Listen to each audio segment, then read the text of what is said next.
Welcome to Dive to Learn. मैं लोकेश अग्रवाल आज आप लोगों को अकाउंटिंग रेशोज़ में जो टर्म्स यूज़ हुई थी जैसे cost of goods sold, current asset, डेब्ट, शेयर होल्डर फंड, इक्विटी, उनकी डिटेल्ड एक्सप्लेनेशन दूंगा। दोस्तों, हमारी एक new mobile application Dive to Learn launch हो चुकी है जिसे आप गूगल प्ले स्टोर से डाउनलोड कर सकते हैं। इसमें मिलेंगे आप लोगों को mock test, e files, PDF files, e notes और सभी यूट्यूब वीडियोस भी आप लोगों को इसके अंदर डायरेक्ट लिंक्स मिल जाएंगे। तो आज ही इंस्टॉल कीजिए और हमें 5 स्टार रेटिंग के साथ आप सपोर्ट कीजिए। तो दोस्तों, जैसे हमने सीखा था पिछली वीडियो में करंट रेशो, उसमें पहला आइटम था current assets upon current liabilities. तो करंट असेट्स में क्या क्या शामिल होता है आइए ज़रा देखते हैं। करंट असेट्स में सबसे पहले करंट इन्वेस्टमेंट्स, फिर इन्वेंट्रीज़ भी। इन्वेंट्रीज़ यानी कि स्टॉक। इन्वेंट्रीज़ के अंदर काफ़ी सारे आइटम्स आते हैं, एक बार हम उनकी चर्चा कर लेते हैं। जैसे raw material, work in progress, finished goods, loose tools भी होता तो इन्वेंट्री है लेकिन यहाँ पे उसे काउंट नहीं करते। स्टोर्स एंड स्पेयर्स भी इन्वेंट्री में काउंट होता है। ट्रेड रिसीवेबल नया नाम है डेटर और बीआर का। कैश, बैंक, आप जानते हैं ये तो होती हैं current assets. Prepaid expense, accrued income, ये सभी चीज़ें करंट असेट्स होती हैं। आपको कोई भी आइटम मिले तो इनको करंट असेट्स में ऐड करना। याद रखना, लूज टूल्स को रेशो के टॉपिक में करंट असेट्स नहीं माना जाता। Current liabilities. करंट लायबिलिटीज़ में bank overdraft, cash credit, creditors, bills payable, outstanding expense, interest received in advance और शॉर्ट टर्म प्रोविजंस, ये सभी करंट लायबिलिटीज़ के अंदर आते हैं। और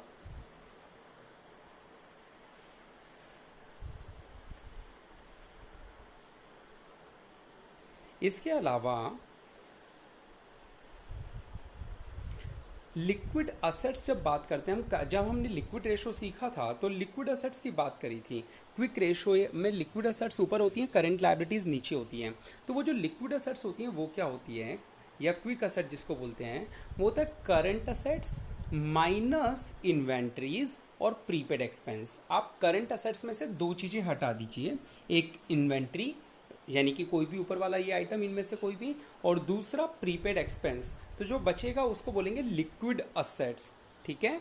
नेक्स्ट, डेप्ट। जब हमने डेप्ट इक्विटी रेशियो पढ़ा तो उसमें ऊपर था डेप्ट। तो डेप्ट का मतलब होता है नॉन करंट लायबिलिटी। मैंने आपको उस वीडियो में भी बताया था कि अगर वर्ड यूज़ किया गया है टोटल डेप्ट तो डेप्ट में नॉन करंट और करंट दोनों आएंगी, लेकिन अगर केवल डेप्ट वर्ड यूज़ किया है तो उसका मतलब होता है non current liability. Non current liability यानी लंबे समय में जो पैसा चुकाना है वो। इसमें डिबेंचर्स, बॉन्ड्स और लोन को काउंट किया जाता है। अब डेप्ट अपॉन इक्विटी, तो इक्विटी वर्ड सुनते ही लोगों को लगता है कि इक्विटी शेयर कैपिटल से मीनिंग है। जी नहीं, इक्विटी का मतलब है पूरा शेयर होल्डर फंड।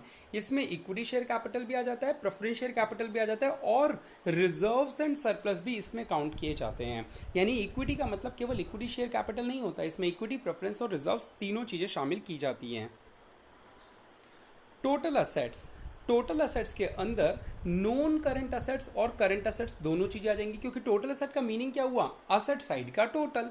तो असेट साइड में दो चीज़ें होती हैं, नॉन करंट भी, करंट भी, तो दोनों चीज़ों को काउंट कर दो। और अच्छा, अगर आपको पहले से अगर टोटल लाइबिलिटी पता है तो क्योंकि आपको पता है असेट का टोटल और लाइबिलिटी का टोटल सेम होता है, तो आप इन दोनों में से कोई भी वर्ड यूज़ कर सकते हो। अगर आपको टोटल लाइबिलिटीज़ पता है तो आप वो वैल्यू भी यूज़ कर सकते हो। आगे देखते हैं टोटल डेप्ट। ये मैंने अभी आपको ऊपर बताया कि टोटल डेप्ट में नॉन करंट और करंट दोनों जाती हैं। तो टोटल डेप्ट को निकालने का एक दूसरा तरीका ये भी है कि अगर आपको लाइबिलिटी साइड की, आपको पता है लाइबिलिटी साइड का टोटल क्या होता है, क्या क्या चीज़ें आती हैं लाइबिलिटीज़ में। बैलेंस शीट की लाइबिलिटी में तीन चीज़ें होती हैं, share holders fund, non current liabilities और करंट लाइबिलिटीज़। इन दो चीज़ों को बोलते हैं टोटल डेप्ट। ठीक है, इन दो चीज़ों को क्या बोलेंगे, टोटल डेप्ट। अगर आपको टोटल डेप्ट निकालना है और आपको अगर टोटल लाइबिलिटी पता है, ठीक है, तो आप क्या करोगे, इस टोटल लाइबिलिटी में से शेयर होल्डर फंड को माइनस कर दोगे, तो क्या निकल आएगा, टोटल डेप्ट। अगर आपको ये चीज़ निकालनी है, ये पता है और टोटल लाइबिलिटी पता है, तो क्या करोगे, टोटल लाइबिलिटी में से शेयर होल्डर फंड को निकाल दोगे, तो जो बचेगा उसे टोटल डेप्ट पुकारेंगे। ठीक है। नेक्स्ट,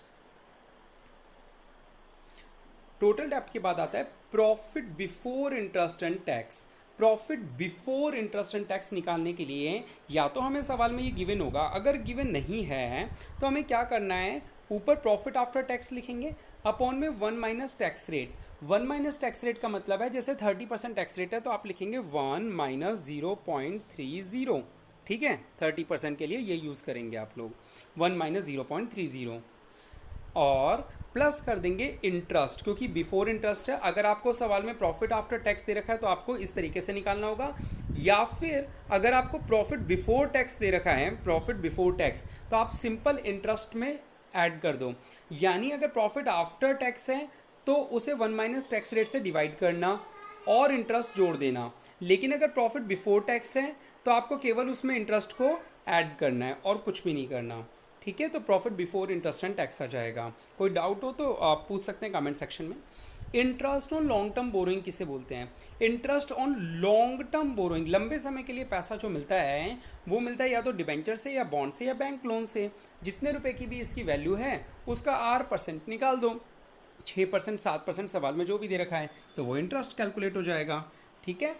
नेट RFO यानी कि नेट सेल्स, नेट RFO यानी कि नेट सेल हमारे टर्नओवर रेशोज़ के अंदर और प्रॉफिटेबिलिटी रेशोज़ के अंदर बार बार नेट सेल्स काम आ रहा था। नेट सेल्स के अंदर क्या क्या काउंट होता है आप लोग अच्छे से जानते हैं, एक बार मैं बता देता हूँ। कैश, अच्छा RFO क्या है? रिवेन्यू फ्रॉम ऑपरेशन, सेल का नया नाम हो चुका है रिवेन्यू फ्रॉम ऑपरेशन। अब इसमें कैश सेल भी काउंट होती है, क्रेडिट सेल भी काउंट होती है, और अगर कोई सेल रिटर्न हो गई है तो वो माइनस कर दी जाती है। सेल्स रिटर्न का दूसरा नाम रिटर्न इनवर्ड भी है। तो कैश और क्रेडिट वाली जोड़ दो और अगर कोई रिटर्न हो गया तो उसे माइनस कर दो। नेक्स्ट हमारा है working capital. Working capital turnover ratio में यूज हुआ था ना वर्किंग कैपिटल। वर्किंग कैपिटल तो आप सबको याद होगा, करंट असेट्स में से करंट लायबिलिटीज माइनस कर दो। नेक्स्ट कोरफो। कोरफो यानी कि नया नाम है कॉस्ट ऑफ गुड सोल्ड का। कॉस्ट ऑफ गुड सोल्ड को, जैसे सेल का नाम हो गया रेवेन्यू फ्रॉम ऑपरेशन, तो कॉस्ट ऑफ गुड सोल्ड का नया नाम हो गया cost of revenue from operation. ये कैसे कैलकुलेट होता है? वही कॉस्ट ऑफ गुड सोल्ड का पुराना फार्मूला जो 11th क्लास से आपको याद होगा अभी तक, opening stock plus net purchases plus direct expenses minus closing stock. Opening inventory में नेट परचेजेस जोड़ दो, डायरेक्ट एक्सपेंस जोड़ दो और माइनस कर दो क्लोजिंग स्टॉक। अच्छा, कोरफो के दो फार्मूले काम में लिए जाते हैं, ठीक है।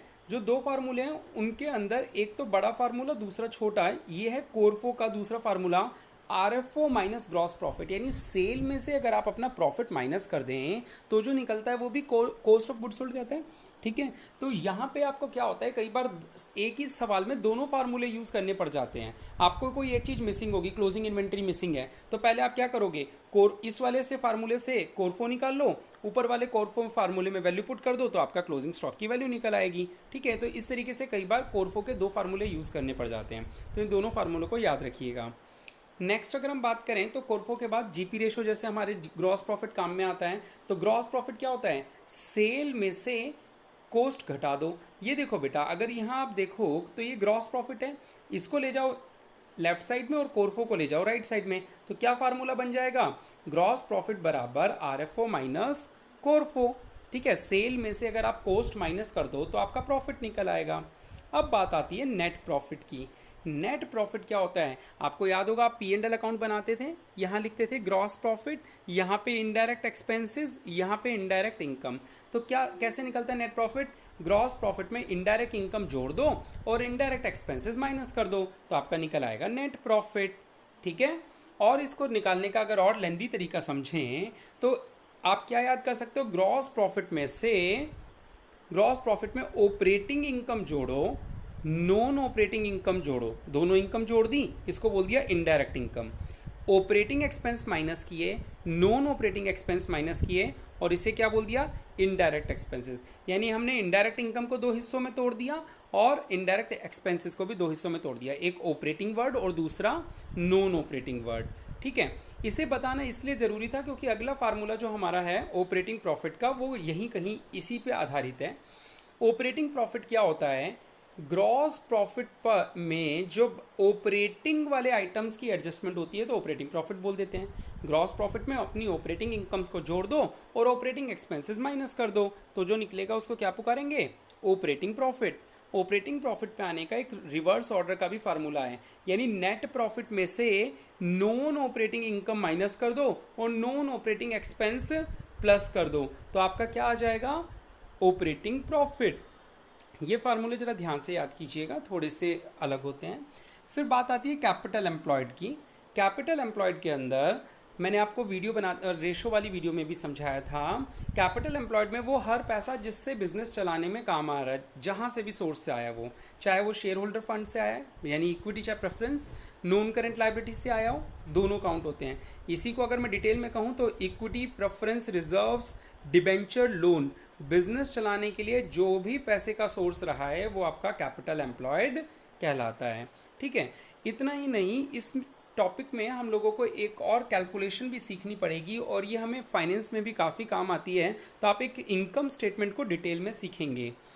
देखिए, जो इनकम स्टेटमेंट होती है इसमें सबसे पहले सेल्स यानी कि आरएफओ लिख लिया जाता है, उसमें से अपनी कॉस्ट माइनस कर देते हैं, तो जो निकलता है उसको बोलते हैं ग्रॉस प्रॉफिट। देखिए यहाँ पे जो आपका ग्रॉस प्रॉफिट का फार्मूला था, आप फिर से देखिएगा, तो आपका ग्रॉस प्रॉफिट का फार्मूला क्या होता है, सेल में से आरएफओ माइनस कर दो और सेल में से कोरफो माइनस कर दो, कॉस्ट ऑफ गुड सोल्ड, तो क्या निकला, ग्रॉस प्रॉफिट। ग्रॉस प्रॉफिट में इनडायरेक्ट इनकम तो जोड़ दो और इनडायरेक्ट एक्सपेंसेस माइनस कर दो। तो अगर आप देखेंगे तो जो मैंने भी आपको नीचे समझाया था ऑपरेटिंग प्रॉफिट निकालने का, वो भी यही था ना, net profit before interest and tax निकल गया इससे। अब क्योंकि इसका नाम है net profit before interest and tax, तो अब आप क्या करेंगे, सबसे पहले इसमें से इंटरेस्ट माइनस करेंगे। ठीक है, सबसे पहले इंटरेस्ट, अब आपका आ जाएगा प्रॉफिट बिफोर टैक्स। अब आप क्या माइनस करेंगे, क्योंकि प्रॉफिट बिफोर टैक्स है तो अब माइनस करने की बारी है टैक्स की। जब टैक्स भी माइनस हो जाएगा तो किसकी क्या निकल के आएगा, profit after tax. Profit after tax के बाद आप लोग किसको पहले पेमेंट करोगे, प्रेफरेंस डिविडेंड को सबसे पहले आप पेमेंट करोगे, प्रेफरेंस डिविडेंड की, और उसके बाद आपके पास जो पैसा बचेगा उसे आप बोलते हैं earning available for equity share holders. ये मैंने आपको रेशो के टॉपिक में भी बताया था, प्रेफरेंस डिविडेंड वाले को पेमेंट करने के बाद जो बचता है उसको बोलते हैं earning available for equity share holders. ठीक है, तो दोस्तों ये था हमारे रेशो के टॉपिक के लिए हमें जो हेल्पफुल आइटम्स होते हैं उनकी लिस्ट। अगर आपको और भी कोई ऐसी डाउट है तो आप बता सकते हैं कमेंट सेक्शन में, मैं आपको रिप्लाई कर दूंगा कि उस आइटम में, उस टर्म्स में कौन कौन सी चीज़ें यूज़ होती हैं। तो दोस्तों, अगर अभी तक आपने डाइव टू लर्न चैनल को सब्सक्राइब नहीं किया है तो आज ही इसे सब्सक्राइब करें और हमारी नोटिफिकेशंस को पाने के लिए बेल आइकन को क्लिक करें। और दोस्तों, आपको हमारी वीडियो पसंद आने वाली है तो इस वीडियो को अभी लाइक कर दें, क्योंकि बाद में आप भूल जाते हैं।